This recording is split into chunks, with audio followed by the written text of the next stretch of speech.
So Ryan Haecker, let me just get your bio ready before you leap up. You ready? Okay, so Ryan is a PhD candidate at Peterhouse in the Faculty of Divinity of the University of Cambridge, this place. He has previously studied history, philosophy and theology at the University of Texas, the University of Würzburg and the University of Nottingham. He has published over a dozen papers and has presented dozens of papers around the world. He's very prolific. I'm a bit envious actually, every time on Facebook is another paper he's done, another presentation. His research pursues theological investigations into the first principles of mathematics, mechanics and computing. He is currently completing an interdisciplinary research project at the intersections of historical and systematic theology on the transformation of ancient logic in the Trinitarian theology of Origen of Alexandria. Ryan Haecker, everyone. Thank you.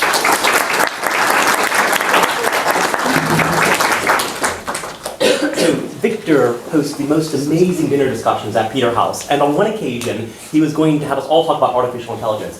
On that occasion, I was at one of these presentations in Bologna, Italy, at the European Academy of Religions, and I missed it. I tried to send Victor a summary of my thoughts while I was on the train to Ravenna, and unfortunately, the Wi-Fi cut out, and it didn't get there on time, so I missed out on the discussion.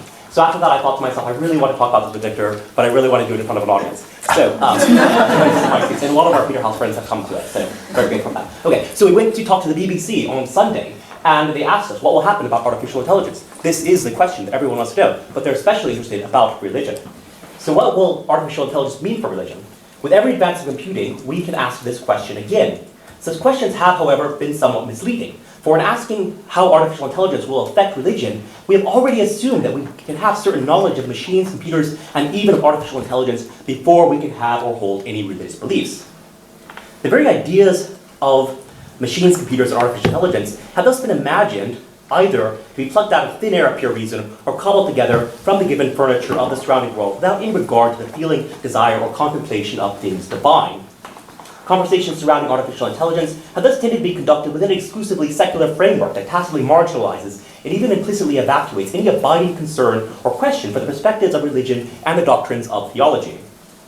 This marginalization of theology in the discourse of artificial intelligence has, I suggest, resulted not merely from an increasingly widespread religious illiteracy, but moreover from what I hope you will soon be persuaded has been something of a theological mistake. It has, I suggest, been a mistake to treat the ideas of logic, mechanism, and computing as though they were something that could be added, like another hat to the nature of God, by human inventions after the creation of the cosmos. The creation of artificial machines has, since the ancient sophists, often been uncritically assumed to constitute a sheer addition to what can be found present at hand within the world. Aristotle and Plotinus had thus considered artifacts to be something added in the order of creation after the generation of animals, plants, and natural organisms. And theologians have since the late Middle Ages naively endorsed such an ever-growing chasm between the supernatural realm of grace and the natural realm of works, in which the secular workmanship of new technologies has first been subordinated to, but finally separated from both divine creation and any thought of the sacred doctrines of theology. The study of theology has, due to this historical mistake, come to be besieged like a castle in the sky, which having once cast out its technical offspring, has now found itself, to its surprise, to have been taken in flight to storm its newly undefended battlements. And once theology has effectively ceased all efforts to explain technology, it can also come to be considered with Martin Heidegger as only an obsolete form of technology of the past. Theology has, however, as Bernard Stiegler has recently reminded us, always been technological, just as it has always been that our technological instruments have been inscribed with the indelible mark of theological assumptions. The use of language in the liturgy is a good example of this. We wouldn't have language without grammar, which is itself a kind of technology. Christian theology can, I contend, think differently about technology, not only as a supplement to, but arguably also as the very instrument of divine creation.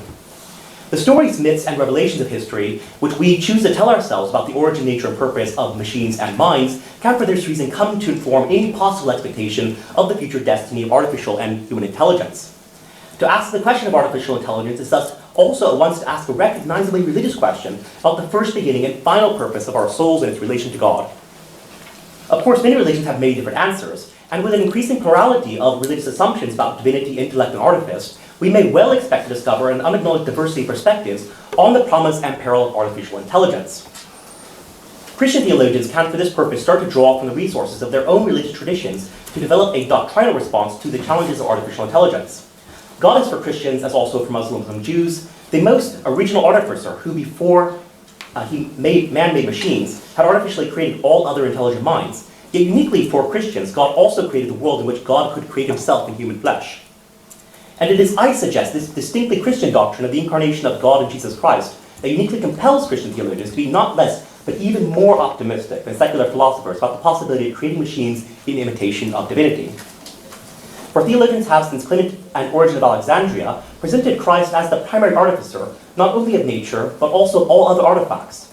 And this radical insistence upon divine artifice had thereafter been emphasized by John Scotus Eriugena, Thierry of Sartre, Nicholas of Cusa's allusions to Christ as the divine craftsman of the cosmos.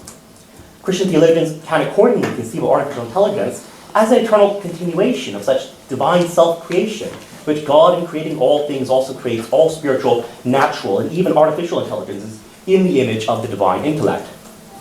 The image of God, that is the imago Dei, can, as Norrie Hertzfield has argued, thus be extended through this eternal act of divine self-creation, from the creation of human even to artificial intelligences. Every subsequent act of creating of technologies, of machines, and of computers thus appears to emulate human intelligences, can also be conceived as repetition and as a reflection in time into human creativity of this one single and eternal act of divine self-creation. Since therefore the repetition of such creativity does not at last oppose, but rather reflects the divine creative act in each ensuing human invention, Christians can be not less but even more optimistic for a future in which the world is populated by artificial intelligences. And since the marginalization of theology has resulted from a theological mistake, it may now be the responsibility of Christian theologians to demonstrate the centrality of theology in new discussions about technologies, digital computers, and even of artificial intelligences. Theology can, as this event suggests, uniquely contest the original assumptions and narratives and myths that have hitherto motivated conversations about computers, and it can ask the simplest and richest questions about the origin, possibility, and purpose of computers for theology and religious belief. It can, for this reason, invite different yet complementary voices, questions to ask how these ideas of computers may be inextricably linked to religious perspectives on artificial intelligence. Thank you.